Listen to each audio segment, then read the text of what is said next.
Yeah, hi everybody, this is Tony. Now, this video is an hour long. You might be asking yourself, holy shit, why did he do this to me? I'm not gonna watch all this.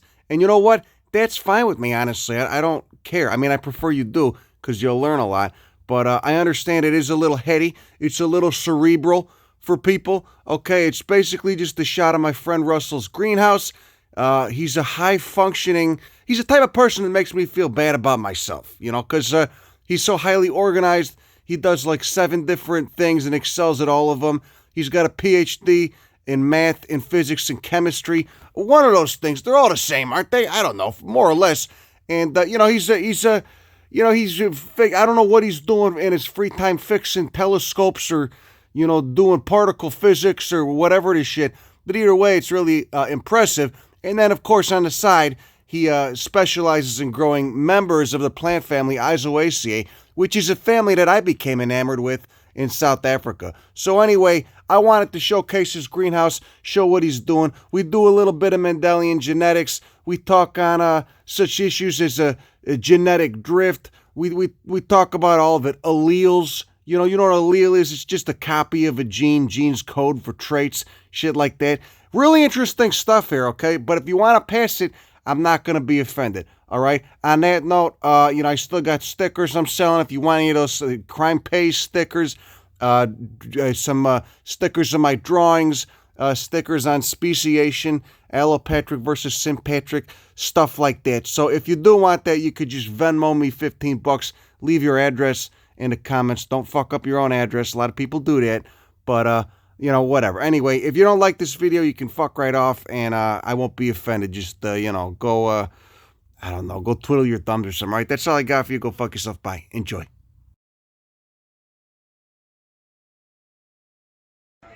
Hey, everybody. Welcome to another episode of Crime Pays by Night. Pardon the construction noise. Today, we're gonna be visiting my friend Russell in his greenhouse. He grows a lot of members of the family AIZOACEAE, a little bit of Crassulaceae too. But especially just plants from South Africa. Some very oddball rarities in here. So let's take a look and see what we got going on inside. Hey Joey. Russell, how you doing? Come on in. Good to see you. What you got going on in here? Oh man, too much stuff. Too much stuff. I am trying really hard to become overextended, bad plant daddy. Look at these little bulbous bastards. You managed to keep them alive. What is this? This is a gabayum. Gabayums are, there's, I don't know, maybe a dozen, 15 species from the little Karoo in South Africa. They grow in these quartz fields.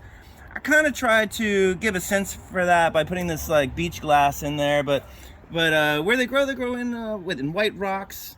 And these plants, at this point, they're like, I sowed these in 2004, 17 years old.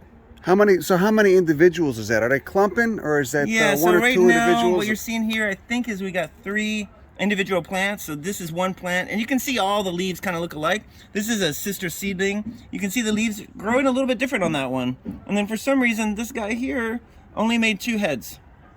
So one of the reasons that I grow these things from seed is that you get all this diversity out of a seed capsule.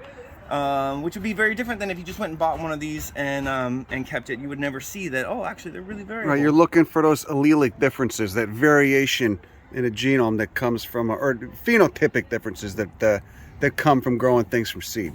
Absolutely, yeah. So let's explain to people who might be looking what AIZOACEAE is, what the family AIZOACEAE is, and what more specifically what MESEMBS are. Right. Well, yeah, the AIZOACEAE it's such a great name, but it's got an even better name. The old name for the family is Mesembryanthemaceae, which is a stupidly long word that kind of means midday flower. These plants first made it from South Africa to Europe hundreds of years ago, and the first ones that were known flowered only in the afternoon, so they got this name. But the thing that really holds them together as a family is they have these really cool, weird seed capsules. They're almost all succulent plants, and they're super variable, but let's just take something that looks like a pretty typical mesem. So we call them mesems because of the old name. AIZOACEAE came along because it turns out that Europeans knew about members of this family as kind of ephemerals, annuals. You see them on coasts in the Mediterranean, but that have the exact same kind of seed capsules. But these were weird and new enough that they got a separate name. And you can see this thing has succulent leaves. They grow in pairs that are opposite. So you can see that each pair of leaf comes out kind of 90 degrees to the, or I guess 90 degrees to the one before. Alternating pairs of opposite succulent leaves. Yeah, and that's most of the family. And if you see that in a succulent, very likely that what you're looking at is a mesem. Like these are technically just two leaves, just alternating pairs. Yeah, so that's a pair of leaf, and that's a pair of leaves there. And the next year, the next pair will come out in this orientation, the one below. But they also have some very odd adaptations too, right? Like these, are these Titanopsis? What's going on here? Yep. We get Titanopsis schwantezii or primosii. This thing has gotten a lot of names because it occurs over a really wide area. And if we just compare these two plants here, you can see the thing they have in common is that they have these cool white dots. And the white dots are probably an adaptation to reflecting light away. In addition, they have calcium oxalate crystals in them, which tend to deter predation by insects because they're really sharp little crystals. And so you get ones with super tiny bumps, some with big bumps. If you work on hybridizing them, you can get some cool variations in colors in the bumps. So these papillae, these kind of warty things, are kind of an adaptation to microherbivory by insects. They got the calcium oxalate in there. It also kind of helps them blend in a little bit in their rocky habitats. That's absolutely right. This particular thing, for example, Hugo schlechteri, I've gone to look for this plant at a particular population, and this one I knew the population was supposed to be 60 kilometers northeast of Klipprand in South Africa. I went there.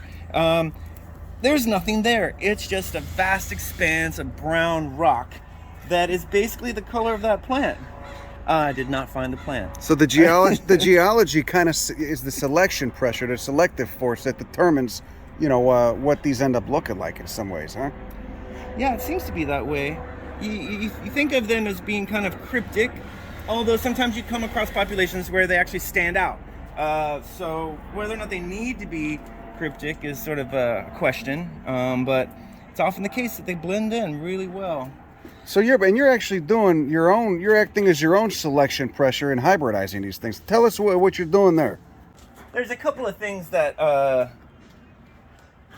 people who grow plants in this family really like, and one of them is lithops. Lithops are these little things that look like rocks. They call them living stones. Some people say they look like buds. Some people look like they look like brains. But what you can see here is these are 3 seedlings from a population from a place called Signalberg. So this is the Signalberg form of Lithops charismontana. These are just three plants. And it's 3 plants. And I think these are super beautiful plants. I want to make more of them. And so when I have multiple flowers open, I can take a paintbrush and just take some pollen from one, transfer it to the stigma of another flower. Can't do that right now because we only have 1 flower. But look, there's all these flower buds coming out. And then we have a few spent flowers. But one thing that I did do here is because these flowers were early, you can see this little tag here and it says XA Pearsonii. What I tried to do there is make a hybrid with this thing, which is in another genus called Argyroderma, but it's known to hybridize with lithops. So I've tried a few crosses here with different species of lithops, and just to see if we can make something new. So you're kind of acting as the pollinator, mixing up. Oh yes, I'm very much acting mixing as a up that grab bag, shaking up that grab bag of alleles, and seeing what comes out and what the kind of variation you get. Yeah, and if we take this as an example, these are all seedlings of a particular species. I can barely see them in there. Look at it. This is incredible. And the thing is that every single seedling here is different. They have different color, different pattern. So at this point, I can say, okay, well, which one of these do I like? I like the ones that are more yellow, that have more red markings, these little flecks of red around the outside. Maybe that's one that I really like. I personally don't like these ones that tend toward green with a big open window on this species. So I'm not going to pollinate that one. Probably next year, what I'm going to do is I'm going to separate these into separate pots. All the ones that I don't like will go away. All the ones I like will stay. And we'll try another generation. See if we get something prettier. Okay, one other thing I feel is pertinent to talk about is the importance of betalain pigments, which are, these being a member of the order Caryophyllales, which is known for betalain pigments. All but 2 or 3 families have betalain pigments in them.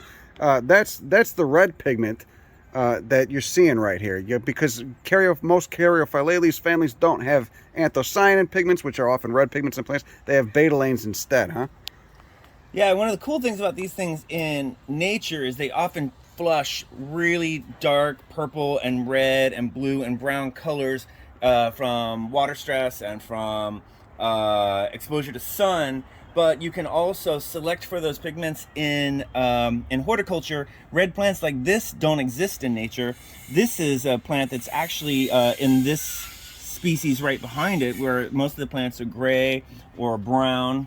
So these genes were just laying in it. These alleles for the red were just laying in the genome of this plant, and you kind of brought them out just by. I didn't. Stephen Hammer did in this case, but yeah, it turns out almost any one of these lithops can go either red, or another thing that can happen is it can lose those pigments, and you end up with plants that are purely green. So these plants, these green ones here, do not exist in nature. Typical lithops julii would be pink or red or whatever. If you get rid of that color, you can end up with green plants. So how do you do it? So that is technically a recessive allele then, or what's going on there? Why do you think the green in that species is not often found in nature? It's too conspicuous, or what? It's conspicuous. It's probably maybe more prone to sunburn, because those color pigments are also protection from the sun, and the way that you get these is you grow 10,000 of these from seed, and 1 or 2 will come out red and 1 or 2 will come out green. And if you can keep those alive and cross them back to each other, or sometimes back to the mother plant, you can stabilize that trait. This one's actually been stabilized, and it's got a name, Fuller Green, and it's named for being Lithops julii fulleri, and then the green form, so someone called it Fuller Green. So how do you stabilize the trait? Explain it. You just basically breed that with another green one.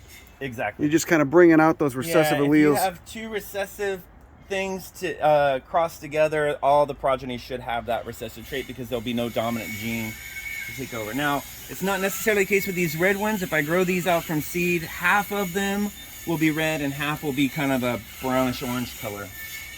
Yeah, that's why I love what you're doing here. I mean, it really is. It's like an evolution classroom, unto itself. I mean, it's people always use the analogy of what humans have done with the wolf genome, breeding 150 dogs, different dog breeds. But this is really Darwin talked about pigeons, but if he had seen lithops, maybe he would have said, "Oh, you can do the same thing with anything." Look at this. You got some texture on that. Is that That's kind of odd, isn't it?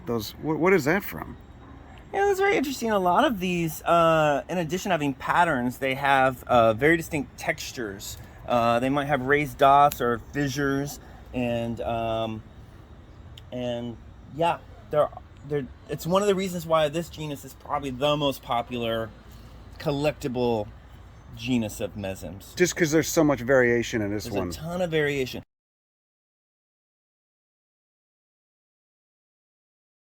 So you get a lot of plants there that hide during the dry part of the season. So they're bulbs or geophytes or whatever. They just lose the top part of their top part of the plant, the above ground part. Because they got the winter rainfall, the summer dry. Yeah, right? These things actually make it through the summer in a different way. They go dormant, and often they form sheaths around the old leaves. The papery sheath, which Conophytum is like the poster child for. But look at this thing. This is a Chirodopsis, and this is last year's leaves, or really the sheath that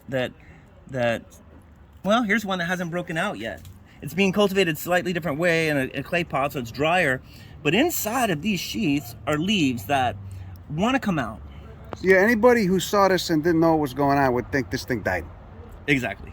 But then if you look at that one right next to it, that one, it's growing in a clay pot. It's getting more water. It definitely, it came out.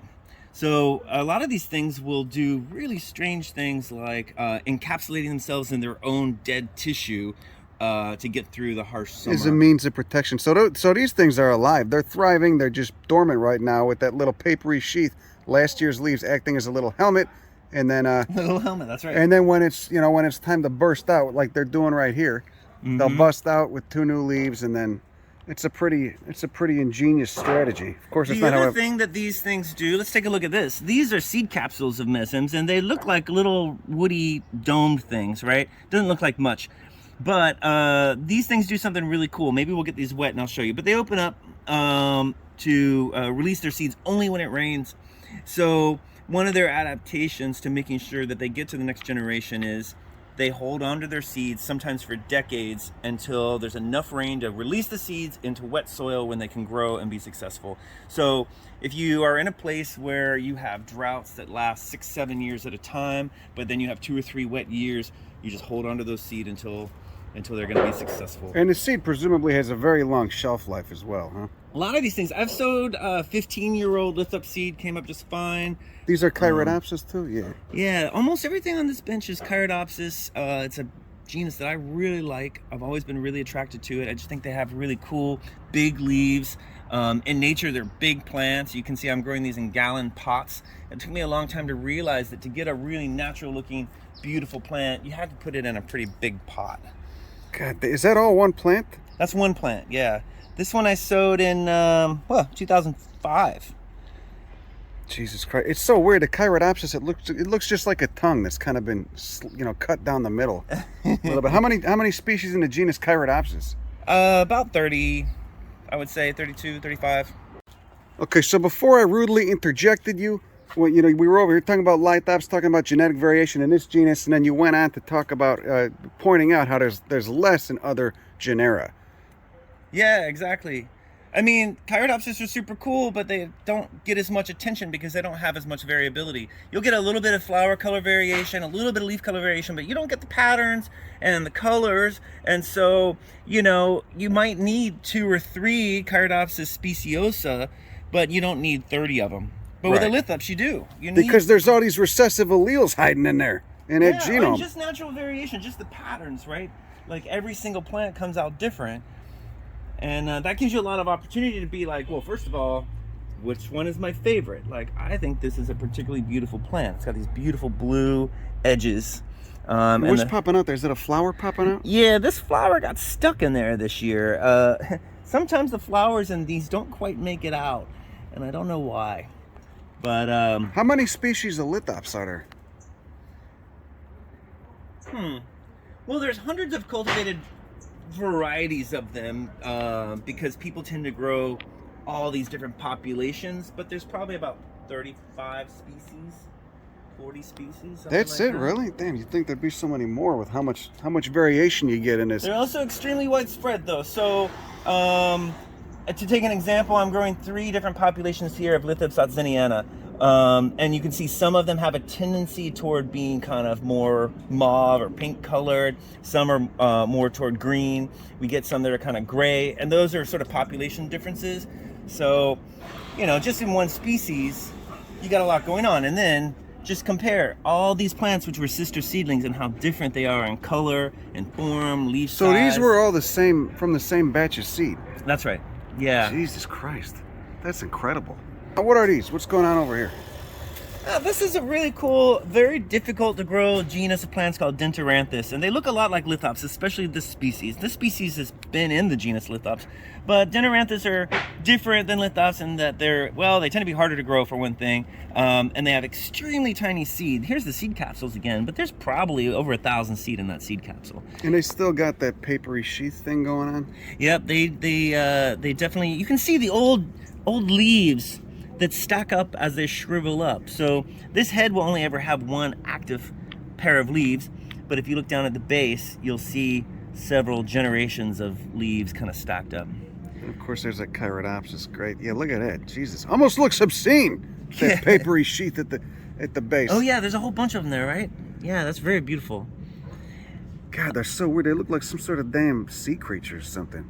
A lot of people say that. Yeah, it's true. It's true.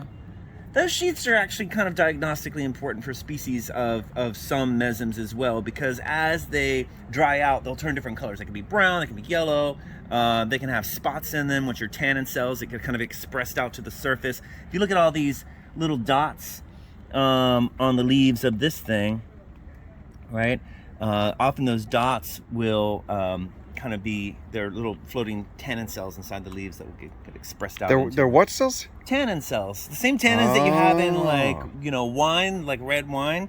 You get tannins in these plants as What do you well. presume the adaptive benefit of those tannin cells are, of the speckling? I wish I knew. I don't know. But you can see the little dots I'm talking about. See them in the leaf sheath? Oh yeah. Little tiny dots. Those are little packets of tannins that are inside the leaves. I don't know what their purpose is. Tannins are often bitter, so they may again discourage herbivory.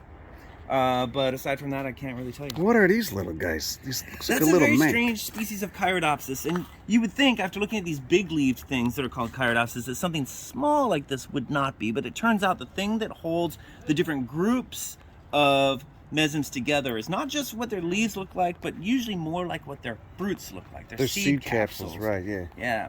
So when these things flower, I've harvested all the seed capsules so I could distribute the seed, but you would see, yes, indeed, they have capsules very similar to the rest of these guys. So this guy is Chirodopsis myri, very similar to what we were looking at just now, Chirodopsis minima, but you can see the leaves are a little bigger and very strongly sheathed, and they're just poking out of their sheaths. So in nature, when you find these things in the summertime, they look like dead little bits of nothing. And then Because they're dormant, they just got that papery helmet and up these top. leaves that you see now will actually turn into this papery sheath next summer. Now, how do they do it? They just kind of retract the nutrients and the moisture from there back into the axis of the plant and just let those leaves die? Yeah, so you get these little bits of living tissue that will be buried down inside of all that now dead or necrotic or no longer useful tissue, which is basically just going to be like an umbrella. And they're not photosynthesizing, they're dormant, they're just kind of hibernating, waiting for the winter rains to come back so they can pop out. That's right. Okay, now we got a Chirodopsis here too. What's going on with those teeth? What do you think is going on there? You know, I don't know. It's kind of weird because a lot of mesems have teeth, but they don't seem to be an adaptation to anything because they're not strong, they don't hurt. And one of the interesting things about evolution, especially in small populations of plants, is that it's not always driven by selection pressure. It's just drift. So you may end up with teeth for no good reason. The genetic drift, it's a little bit more random. Mm-hmm. But it does seem that it's something that most mesems can do, and maybe, you know, for certain species in the distant past, they had a good reason to do it. But most of the teeth on Chirodopsis are pretty decorative and don't seem to have a lot of And what utility. species is that? What species of Chiro is this? Yeah, that one's called Umdalcensis, although I think most people would be hard-pressed to distinguish it from one called Aspera. And the thing that makes it, gets the name Aspera is that it has asperous or sandpaper-like leaves. It's covered in these little rough bumps. Okay, now what you got going on with these little carpets here? Is this the Titanopsis? What's going on here? Yeah, I mean, you would think that, except for these are completely unrelated. These are hybrids I made, and I think I'm gonna write a little paper called Making Titanopsis from Scratch, because if you remember the ones that had all the little bumps on them we started with, these have bumps too. But what I did was, this is a species. It's one of the smaller mesems, and it's called Neohenricea sebedii. And if we could get a lens out and look at these leaves, you can see that they have a lot of texture, really dense texture in the leaves, but it's too small to really appreciate. This is an old plant now, but if you cross it with something that's pretty closely related, this is a stomatium. Oh, these are the night bloomers. Yep, they're both night bloomers, believe it or not. Really nice, nicely scented things. You can see this is a bigger plant, bigger leaves, and in some species they're quite a bit bigger. Here's another. They have teeth, but they don't have any texture. But if you cross these two together, occasionally you get some success, and you get, this is an F1 cross, and you can see that it's kind of in the direction I want to go. Bigger leaves with texture, but that's not a very beautiful plant. It's an old plant now. This was sown in 2017. But if you keep going and working at it, and you grow many plants, you can get some pretty nice ones.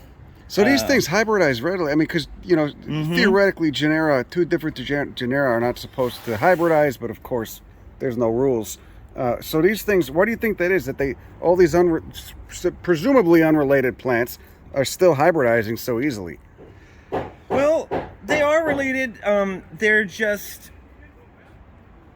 They've evolved very rapidly. This entire family evidently has evolved entirely over the last 5 million years, and so they've diversified very rapidly, but haven't separated enough to become completely unable to cross with each other. Yeah, 5 million years is nothing, you know. It's Blink of an eye. in evolutionary Geologic terms, time, right? blink of an eye. Yeah. What is this composite over there? Holy shit. What is that? Yeah, in the same areas where you get all these MESEMBS in the western part of South Africa, you get these cool little bonsai-like daisies. This is called a thona, and yeah, I've got a whole bunch of them, and they're stunningly beautiful plants. They go completely leafless in the summer. And here, check this one out. These succulent composites. These are members of the Senecio tribe, right? That's right. That's right. Yeah, That and you is can cool. see that Look at it. They got the this daisy caudex flower. and shit. Holy shit. Yeah. God damn, look at the texture on it. Oh, that's nice. Uh-huh. And so they just go dormant, leafless in the dry season. Yeah. And bust out. Is this what is this one? Is that the? That's a South American thing. That's peperomia. But looks very similar, right? It does. It's And got a it's similar. similarly adapted, right? Rocky, dry places. But this is what is this guy? This vining. Yeah, this isn't a thona or something related from the same area, but this is a completely geophytic one, so it has an underground sort of tuber or something. You can see the So caudex we there. got geophytic composites. We got geophytic sunflowers. That's crazy. Right. And then a lot of these have a cool smell. Here's another one. If you want to see more, this is a beautiful geophytic daisy. Think about this thing. I want you to smell the flesh of it.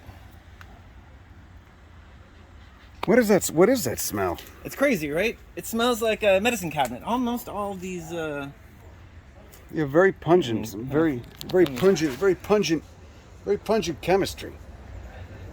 And again, these go dormant too. These succulent leaves just fall off. Or They what? fall off. And you can see that on the plant. All the stuff hanging down is last year's leaves. And then you can see it flowered. These are last year's leaves. Wow, Yeah. look at that. So they just go dormant, and it just looks like a leafless stalk. That's right. God, Kleinia, that's a weird genus too. And another one of those damn succulent senesioids. Yep. God, look at those leaves too. Did It you was grow? weird because it gets this wax on the leaves. You know, a lot of these plants have wax on the leaves, presumably, you know, to slow transpiration. But as the leaves grow, you can see the wax kind of cracks and breaks up and forms patterns, which is actually so pretty. many people who saw it, I would never know it was related to sunflowers. Yeah, In the exactly. same family. That's such a weird. Yeah, well, there's one very popular and common house plant that is in that family that people know. I don't grow up. This is very similar. See this hanging thing? Oh yeah, we Yeah. saw this over there. What genus is this again? Oh, this is Senecio again. Here it is in flower. The one that everybody has with the round leaves is Senecio rallianus. But smell the flower on it. Whoa, it's got like a licorice smell or cinnamon or something. Mm-hmm. How would you describe that? Look at those I styles. think it's a bit like clove as well. Yeah, it is. It's like clove. There you go. Yeah. Oh, look at those purple style branches. Oh my God, they still got pollen on them. God damn. Uniseriate involucre. There's the corolla is nice. You can see what happens. Like most daisies, they when they produce seed, they you know how like a dandelion has seed that flies off. These do the same thing. Almost all daisies have these achenes with these seeds. pappus. With the pappus that Who's your causes them to pappy? fly. Yeah, but you can see these seeds didn't form. They weren't pollinated. I don't have a single clone of this thing. So you just get these things that don't grow. So this is, it used to be Senecio haworthoides. Yeah, they changed the genus. I can't remember what it is now. What did they change it to? I just looked it up and I forgot. But this is a pretty rare plant. I think there's only like 1 or 2 observations on INAT. It's pretty hard to get to. Do you know about where it grows? You said Richtersveld, like up by the Namibian border? Or? Yeah, that's right. I have never seen it. I've seen pictures of it in habitat. I've never seen it myself. It's quite common in cultivation, though. It's very popular, and one of the things that makes it popular is that, like a lot of succulents, you can just take a stem and break it off and root it, and you'll get a new plant. Yeah, you know, just looking at this plant, you could tell it comes from a hot place, or at least a very bright place. You know, it's like you get that white succulent foliage. And are these trichomes or what is that? Is that like a wax? It's more like a wax, I guess. It's almost like a wool. It's not a wax so much as like a hair. So I always keep a little 10x loop in the greenhouse just to be able to take a look at these things. But if we, here, take a look. Look at it. Look at those hairs on this guy. God damn. Yeah, that does work like that. Look at it. just like a cobweb that's been flattened on a piece of paper. Bunch of tiny hairs. Holy shit. This is a very interesting little monocarpic crashula that nobody cultivates because you have to grow it from seed every 18 months because it flowers and dies. Crashula, that's columnaris. We've seen these in habitat. Kind of looks like a little green turd. It's a beautiful little plant. You got the inflorescence emerging right there, huh? Yeah, and that'll come out to like this cool, almost pyramid of cream-colored scented flowers, and the whole plant dies. Really? So it's monocarpic? It's monocarpic, which is kind of a drag. That's my second generation. I collected a little dead plant in nature, crumbled it up, got 12 seedlings. Within 14 months, they'd all flowered and died, so I decided to grow it again. But it's fairly difficult to keep in cultivation for that reason. You know, how long does it take for them to flower? Well, this one was sown 12-19, so I'm spitting out cilantro from my burrito here. So these are coming up on 2 years old. The first generation that I grew, they flowered in 14 months. This one looks like it's taking about 2 years. It might be just the time, you know, when I sowed it.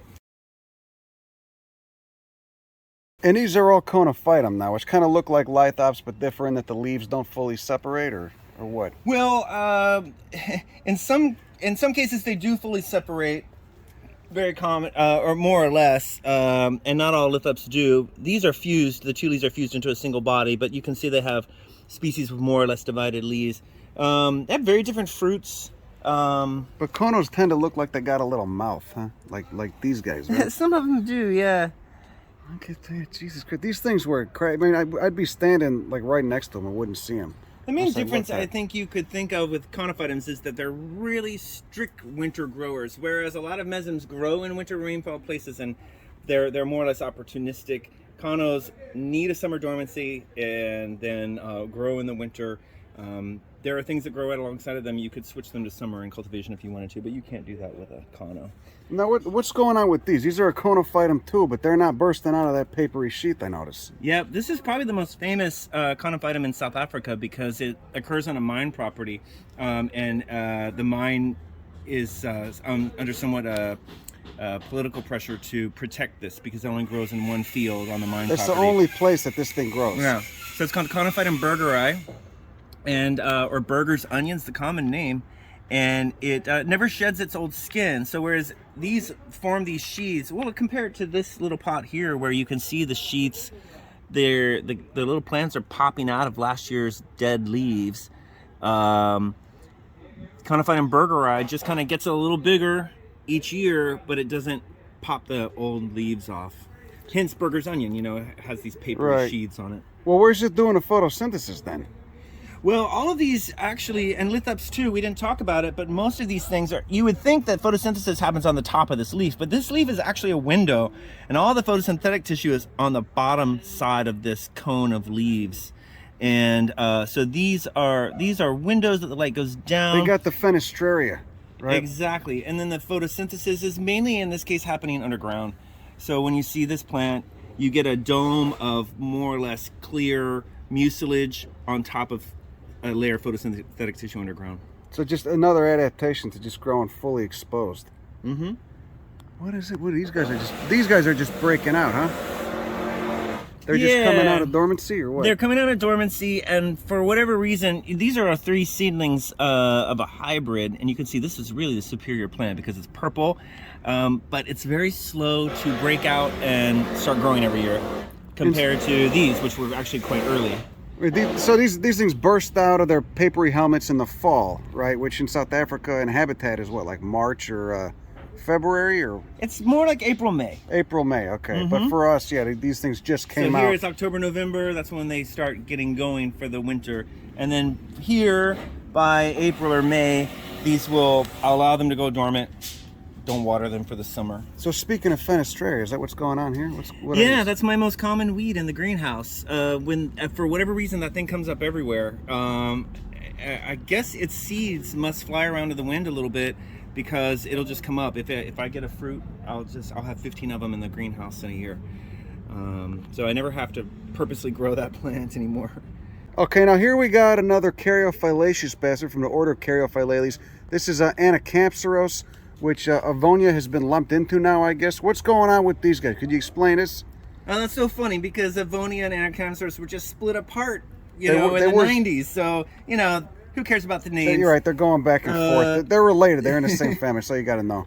They're kind of cryptic plants. They grow in quartz fields and they're covered in hairs often. And sometimes they have scales. Like if you look at the one right behind that one, this one's covered in these scales. That's very typical of Avonia proper. And some people say that they look a bit like bird shit.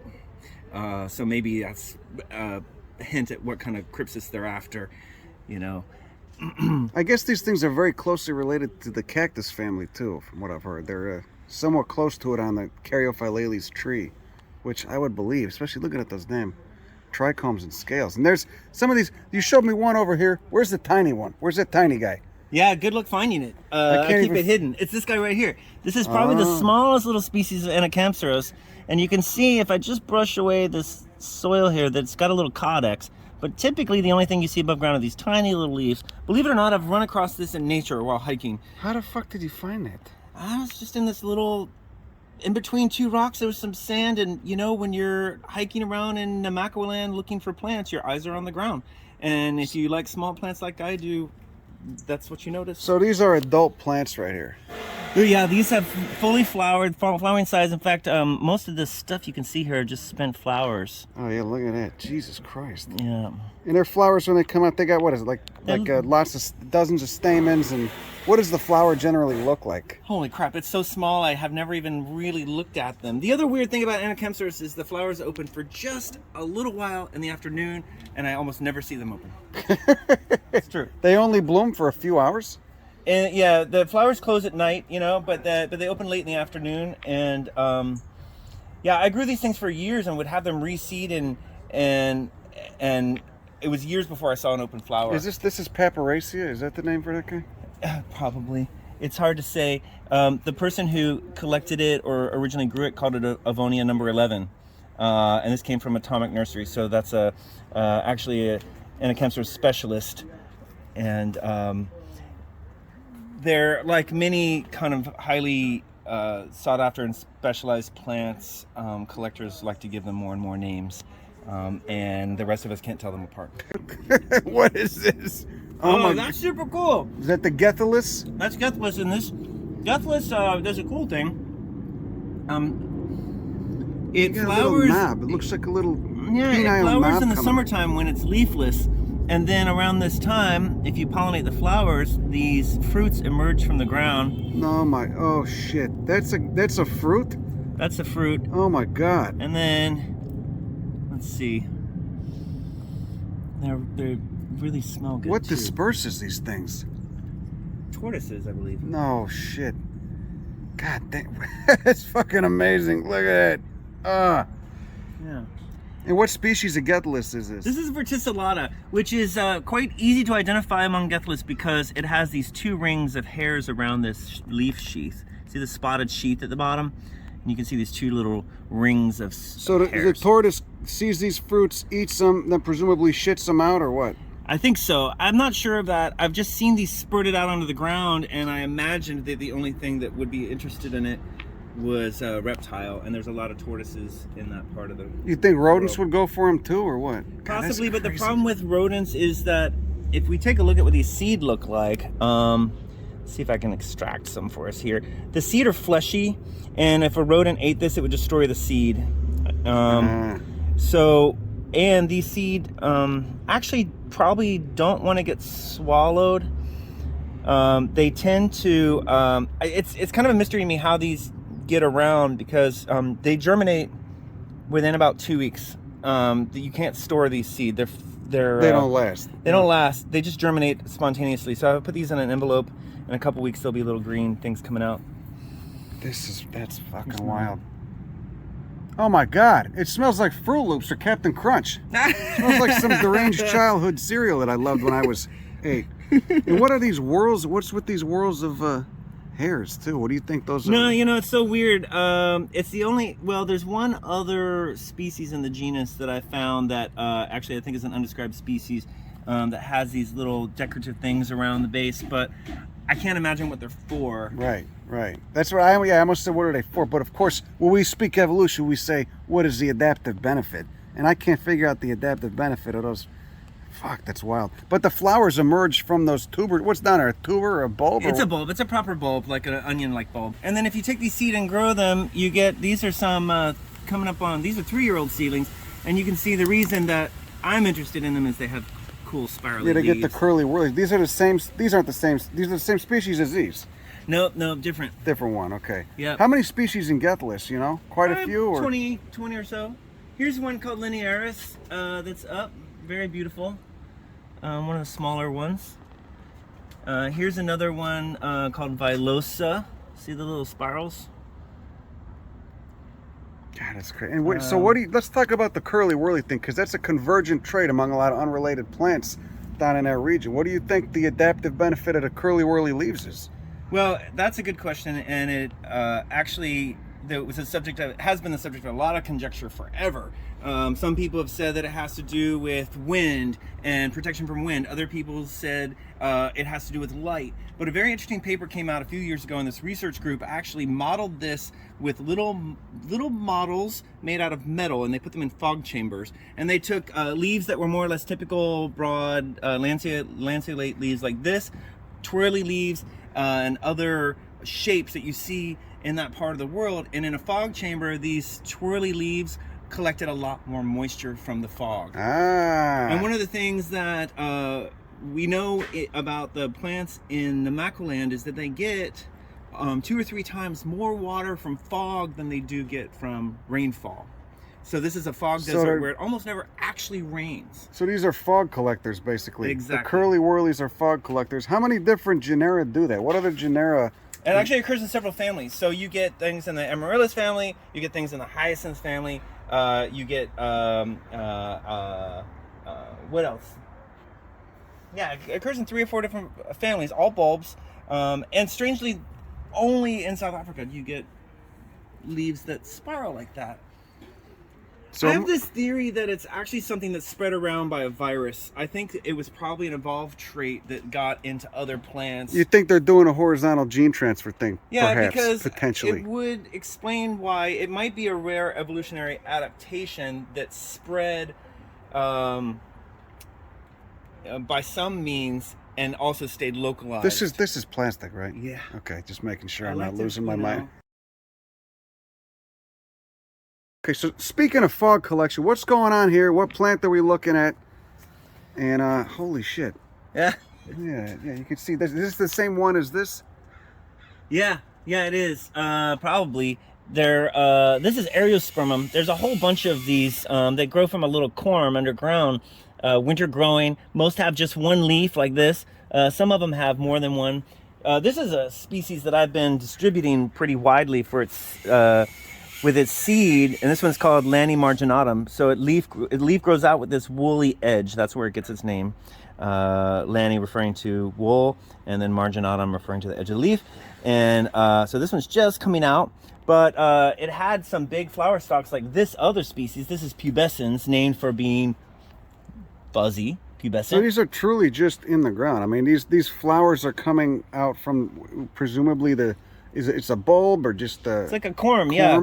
Looks like a little potato, like a lump of nothing. But the weird thing is the leaf actually grows out of the bottom of the corm instead of the top, which is what you would think. So this is the same plant. That's the flower to this. That's right. And so often what happens is when it's putting its energy into flowering, it may or may not leaf out, but the leaf will definitely come later.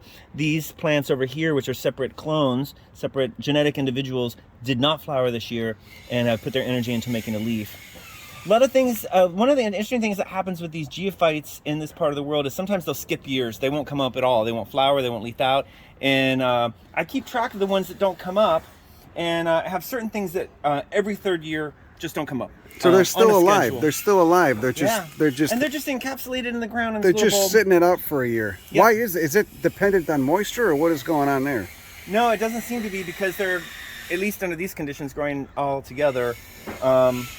But we had one Areospermum that didn't come up for 9 years. My friend acquired it as a little corm, and every few years he'd take it out and be like, "It looks alive," and then it finally leafed out. Wow, You wanna see the plant? 9 years it was dormant. Yeah, let's do that. Really cool when they get really small, and the real collectors want these things. That the single leaf actually has all these cool little hairy projections, and they actually have a name in this genus. They're called Enations.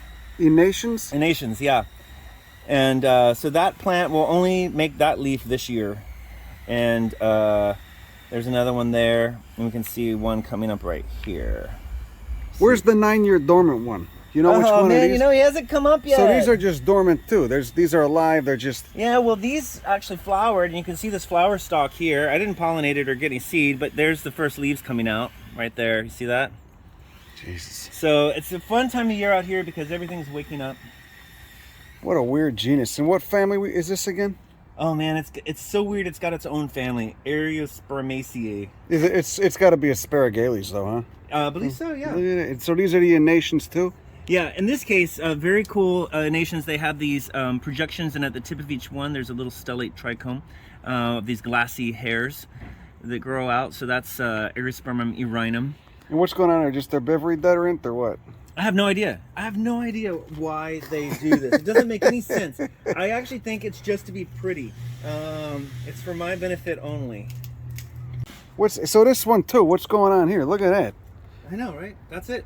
That's what it does. That's the whole plant. It makes a single leaf. It's got these weird projections. This was my attempt at a hybrid, and I'm not really sure it's a hybrid, but it's a pretty fucking cool plant. How often do these flower? Like how long does it take them to cook up enough energy storing that bulb to end up Well, producing flower? a lot of them will do it every year, believe it or not. These are in full flower. You see this little guy? That's the flower stalk of this one. Also a hybrid I made. The problem is that I've had to hybridize these because I don't have enough, and they don't flower in sync. Sometimes so I just make hybrids and see what happens. But you can see, I don't think they do it every year. It certainly seems to be the case that if something flowers twice in a row, it'll take a break. So for a this is couple all years. one single leaf. It's just This is one single leaf. That's right. And then each of these is a separate little clone, little plant. So how many plants total in there? Well, I don't know, but it might be worth finding out. Let's take a look. I'm gonna do something radical here. So periodically we need to repot these, and this has been in this pot for 10 years or more, and I think a lot of times plants benefit from getting some fresh soil. So I'm just gonna dump these out, and it's a good opportunity to look and make sure that the roots are not covered in mealybugs or any other problems. So I'm just gonna take, and you see there's a lot of pumice in this mix. It's a pretty loose mix. Yeah, what's your recipe for this mix roughly? Oh man, at the time you can see I was using a lot of sand and pumice. So this is it's both dense and open. I was experimenting with sand a lot, and I think, but you know what we've got here, Joey? One fucking plant. That's all the same one. So this particular species is known for forming quite a huge tuber. Oh my God. Look at it. Yeah, so this is one plant, and but it's divided into several pieces. Looks like a potato mop. Yeah, but I want you to notice this.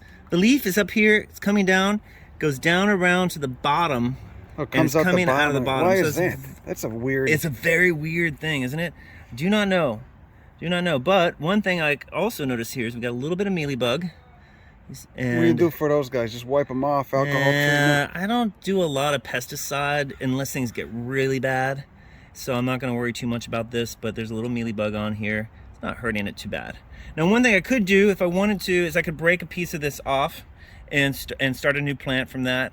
I happen to think that this is pretty cool, that this is this huge lump, and I want to keep it together. So I'll pot this up. It's nice, a little purple woolly stem, too. Yeah, exactly. Yeah, the whole thing is hairy, and this particular species is very widespread. It occurs in winter and summer rainfall places, and you get quite a lot of variability. Let's compare these clones. These are from different collections, different places, and look at the difference. This one's very kind of purplish and sparse, whereas this one tends much more toward green You and got that woolly. little cup at the base too. Look at that. Yeah, exactly. Well, and technically that is the leaf blade. So all the stuff growing out is would be the innations. 1/3 sand, 1/3 perlite or pumice, and then 1/3. What do you use? Like cocoa core or something, or what? No, absolutely no cocoa coir. It's evil, nasty stuff. Almost always salty. It's killed too many of my plants, and I will never use it again. No, in California we have a lot of decomposed wood products from the forestry industry, and that's stuff works just fine. Bark fines and stuff And I like tend that. to buy the stuff that weed growers use, because those folks are not messing around with their cash crops. They're not going to use shit soil. So you'll use the same with like a soil mix, or just for the So what I do is mixtures? I buy the individual ingredients. So I buy like bags of soil, bags of this is my top dressing, which is just granite, sifted granite, and pumice, nice and perlite, silica, and then I mix it silicious up. topping. Yeah, and then I just mix it up. I'm actually in the process of harvesting some plants. So a little bit of here. organic, material, 1/3 organic material, then 1/3 pumice, 1/3 That's right. 1/3 sand. I'm not using sand that much these days. So this is just pumice, perlite, and bagged mix. Ah, Yeah. but But- just the drainage is important. That's the most important thing. Just fast draining. Yeah, I think the drainage is important, and for the most part, I think it's important that all the plants in the greenhouse are planted in more or less the same type of soil, so that you can kind of predict how it's going to behave when you water it. For some reason, this. Okay, so more curly whirlies. This is an albuca, you said? Yeah, that's albuca. There's a bunch of these things, albucas, that have these. I think it's Namaquensis. They are covered in these sticky trichomes. Don't know why. Maybe they're carnivorous. I have no idea. They got those fog catchment hairs. And what is this? That's called Dipcotti. That's the genus? That's the genus. And what family is I that? believe it's also in the Hyacinth family. Gray, what Look is at it? that, and you got the conophytums just busting out too. So these guys are kind of late to the game. They're just coming out. They flowered already though, huh? Yeah. It was one of the funny things about conophytums is that they tend to flower before they break out of their sheaths. So the flowers will emerge and then be done before the leaves come out. And this is a conophytum too? Yeah, that's a very strange conophytum. Conophytum hyacinth. It's the least conophytum like conophytum. Yeah, I was gonna say it looks like a Pleospilos or something. It's got the flower in there too with the petaloid staminodes. Notorious. All the MESEMBS basically have those petaloid staminodes, correct? That's like one of the differentiating factors that separates them from the rest. Yeah, and what of does that mean? AIZOACEAE. It's sort of, I guess, the idea that the sexual part of the plant, the stamens, are actually that tissue has become something that looks like a petal to us, and they tend to not produce pollen. So speaking of conophytums, what's going on here? What are these guys? You know, there's a lot of these big conophytums. They're not as precious and dainty and pretty, but they do form these awesome mounds of leaves. I sowed these in 2012, and for the first few years, they just produced one big, flat sort of pair of leaves, and then collapse in the summer in a way that I think they're going to die. But then once they get their momentum going, each year, each pair of leaves can double, and you can see that happen this year. This pair was one pair of leaves last year, and so this clump literally doubled in size in the last year. And a lot of these will do that. So a lot of these conophytums you can actually divide up as clumps. And compare that to this kind of species over here. This is Conophytum radum. It only ever produces one pair of leaves. It doesn't, you can't reproduce it any other way than by seed. God, that's a weird looking. Yeah, and they're kind of like gumdrops. I mean, if you feel it, they're really kind of soft. And as opposed to these, which are actually quite hard. And these things just flowered, what, like a month ago? Yeah, this one's actually just finishing up. This is Conophytum brevi, and you can see all these little flowers. They're just drying. Where you see this brown stuff, that's where the flowers. It's actually kind of funny. See how these plants are covered in all this gunk. It's just the disintegrating flowers then kind of washing all their pigments and stuff onto the leaves. So if I were really careful and didn't want these to look as bad as they do right now. I'd take these off before that happens. And so you don't water these at all during the summer, right? Hardly at all. I might give them, I call it like a sympathetic rinse once in a while. Like, you don't want them to like completely lose their roots or whatever, but for the most part they want to be really dry. So let's go over to your little Conophytum starting ground right here. What's going on here? Look, this is what is that? That's a Mystoclima. That's actually quite large mesem that someone just gave me seed of. But these are all Conophytums, some hybrids, some species. And I just recently discovered that sowing them in this dark gravel has a lot of advantages. There's a lot of seedlings in this light gravel, but you can't see them. In the dark gravel, you can see, oh wow, there's a lot of maybe the dark there. gravel gets a little bit warmer too. I don't know. That's a good point, actually. I hadn't thought of that. But if you look in here, you can see they're there. They're just hidden a little bit more. So how long do they stay at that stage for? How long till they get like a penny size? One of the things about Conophytums I found is that you really can't transplant them for the first year. They're just too small. So if we flip around and look, I just took pots from last year that looked just like that and transplanted the seedlings into these little rows. So that was all in one 2-inch pot. And then I went ahead and put them, I guess there's... Just like little beads. That's calculus? That's calculus, that's right. This is actually a calculus hybrid, attempted a hybrid. And it'll take a while to see what they do. Look at the monolarias too. And these, of course, this genus of Mesembryanthemaceae is notable for those rings. Those kind of like those. How would you describe those stems? Well, if you look really carefully at the base of each of these noodle-like leaves, there's another pair of leaves which are round. So these are kind of the active leaves that grow in the winter, and then these round leaves are called resting leaves, and they actually end up stacking up to form the stem. If you count back, this will dry up next year. That's previous years. In the previous years, 3, so 4, that's a 5, reliable 6, annual. 7, It's a reliable 8. Annual indicator then. So that's like and that stem's 9 years old, going back to where it branched off. So then you get those bladder cells too. Yeah. Interestingly, they all have bladder cells except for this one right here, which doesn't. And for some reason, I don't know what happened to the tips of the leaves on this thing this year. Is that a big genus, monolaria? How many species? No, there's 6 or 7 taxa, if you count all the subspecies. And they're fairly confined to the Canaris flocta. I sowed this in 2004. I sowed all the species in 2004. Was that another one we got over there? Oh yeah, look at that. There you go. There's talking about the resting leaves. There's some rather pronounced ones, huh? Yeah. Yeah, this is the one, Monolaria globosa, and it's globosa really is referring to those, globe-shaped resting leaves. They're really fat on that species. One thing you can see here, which is very unfortunate, is that I have some kind of mite problem, and these softer-leaved mesons end up getting these little damage to these leaves. I don't know if it's flower thrips or what. Do you ever see the little bastards? I see a lot of flower thrips, and there's another little tiny mite I see crawling around. Mites tend to be hard to control, and I don't like using pesticide, and it, for the most part, doesn't seem to be killing the plants, but it does kind of scar them up a little bit, so it's aggravating. And it seems to be a problem with these very soft-leaved mesons.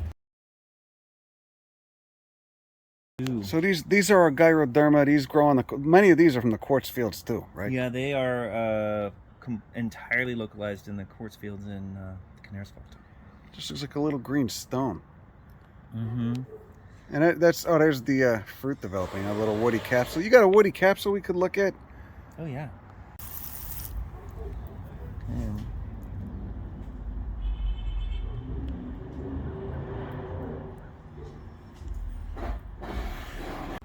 There we go. That guy's opening.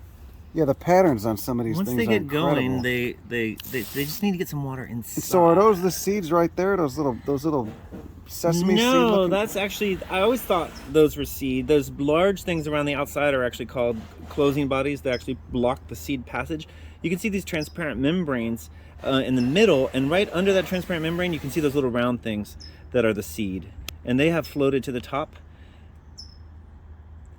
And what you can see is the septa that divide up the seed capsule actually grow these little transparent membranes which meet in the middle. And you can see a tiny little slit down the middle of each sheath. So the seeds are in those sheaths. And yeah, when a raindrop hits that, a seed will pop out through that covering membrane, it's called. Interesting, the covering membrane is transparent when it's wet, but when it dries, it's actually opaque. Can you here point to the seeds with the pen on the? Yeah. So the thing that I was talking about here, that's the occluding body. That's preventing the seeds from getting out. Here's this covering membrane. And then underneath the covering membrane, there's little dots in there. Oh, those are the seeds. Those are the seeds. And so there's probably 300 or 400 seed in that capsule. So, but you got to get that closing body's got to get out of the way to let the seeds out, or what? Nope. It's actually there to prevent the seeds from getting out, because there's the way that those membranes form. They're growing from the septum, the divider, together to form like an umbrella, but they can't close off that outer edge. So there's the placenta actually has this outgrowth, which Heidi Hartman called the closing body. I think it should be called an occluding body, because closing makes it sound like it's going to make the fruit close again. So how do the seeds end up getting out of there? Yeah, so the membrane meets in the middle but isn't fused, and so the seeds can pop out when they get hit by a raindrop. They'll pop out. Oh, okay, so it's not fused in the middle. And if you look, these two little things that are attached to the lids that are like little slugs, that's the thing that's actually pushing the things open. Those are the expanding keels. So that's the tissue that here they're slightly orange, that actually shrinks and expands in and water. Causes those valves to close and open. Exactly, right. And they actually extend all the way down to the bottom of the fruit, so as the fruit dries and dries and dries, they keep pulling and pulling and pulling to pull the fruit tight. Yeah, that guy's opening too. Oh, you get some of these guys opening too. Yeah, you can see these have really opened now. And so every Mesemb's got a different fruit shape, basically, right? Yeah, they're quite variable. Some don't have anything blocking the seeds on the top. Like lithops just have these open bowls, so the seeds wash out very fast. Whereas these, it takes a very long time for the seeds to get out. Christ, look at it! It's so beautiful. It's like an Ernst Haeckel drawing. It's incredible. Yeah, exactly. Must be fun to look at on psychedelics. Oh yeah. Come out here with the hand lens. It's amazing what winter rainfall and a nutrient-poor substrate can do for evolution, huh? Yeah, totally. The shit that just comes up, that's incredible. Well, Russell, thank you so much for your time. I really appreciate it. Thank you. You're welcome. Thank you, sir.